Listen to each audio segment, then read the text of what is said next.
Hi, இன்றைக்கி நம்ம பச்சைப்பயிறு சாப்பாடு செய்ய போகிறோங்க. பச்சைப்பயிறு ஊற வச்சுருக்குறேங்க. முன்னத்து நாளே எடுத்து ஊற வச்சாச்சு, வடிகட்டி எடுத்து வச்சாச்சு. எப்படி செய்யறதுன்னு வாங்க பார்க்கலாம். பாத்திரம் எடுத்தாச்சுங்க. ஆயில் சேர்த்திக்கலாம்.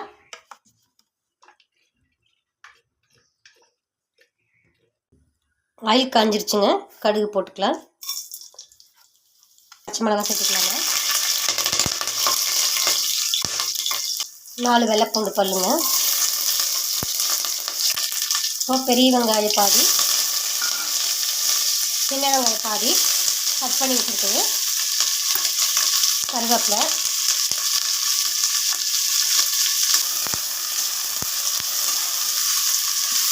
நல்லா வதக்கிக்கலாம்.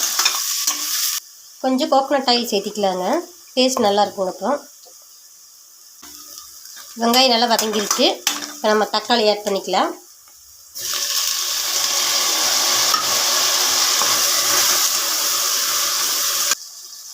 இப்போ வீட்டு சாம்பார் பொடி சேர்த்திக்கலாம்.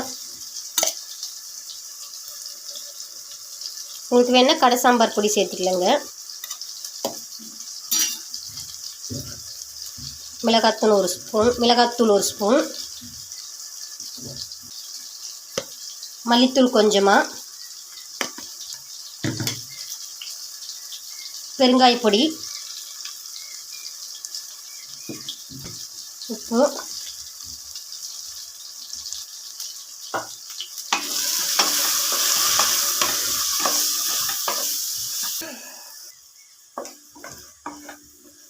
பாருங்க நல்லா வதங்கிருச்சு.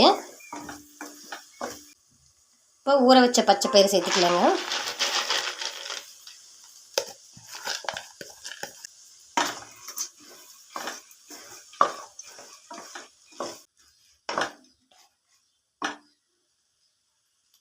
அரிசி ஊற வச்சுருக்குறேங்க, இது சேர்த்திக்கலாம். இப்போ 4 கப் தண்ணி ஊற்றிக்கலாம்.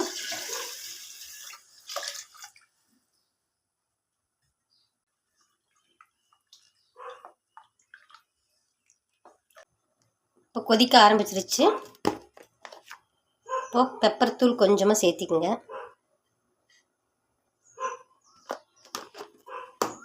நெய் 1 ஸ்பூன்,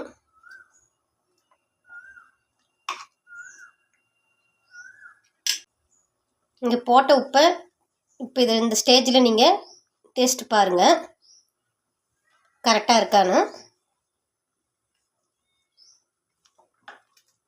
இப்போ நான் கிரேவி வதக்கும்போது ரஃப்பாக தான் இருந்துச்சுங்க, தண்ணி ஊற்றி வதக்கலை. அப்போ நம்ம தண்ணியோட அளவுகள் கொஞ்சம் மாறுபடுங்க.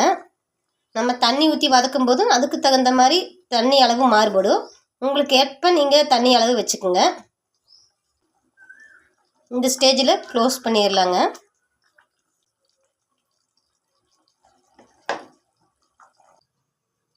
ஒரு 2 விசில் விட்டுலாங்க.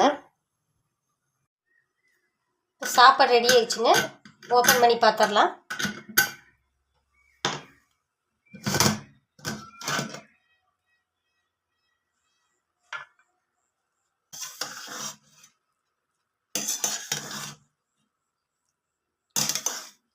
பாருங்கள், தண்ணியோட அளவு கரெக்டாக இருக்குது.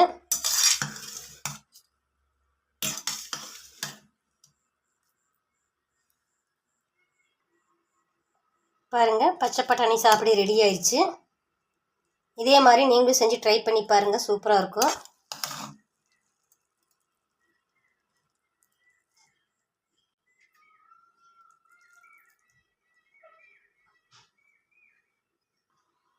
பாருங்கள், பச்சைப்பயிறு சாப்பாடு ரெடி ஆயிடுச்சு.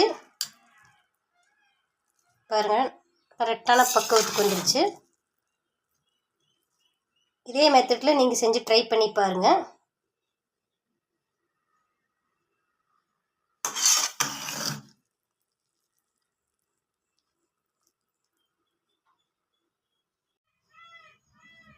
பச்சைப்பயிறு சாப்பாட்டுக்கு உருளைக்கிழங்கு வறுவல் செம டேஸ்ட்டாக இருக்குங்க. நீங்களும் இதே மாதிரி செஞ்சு ட்ரை பண்ணி பாருங்கள்.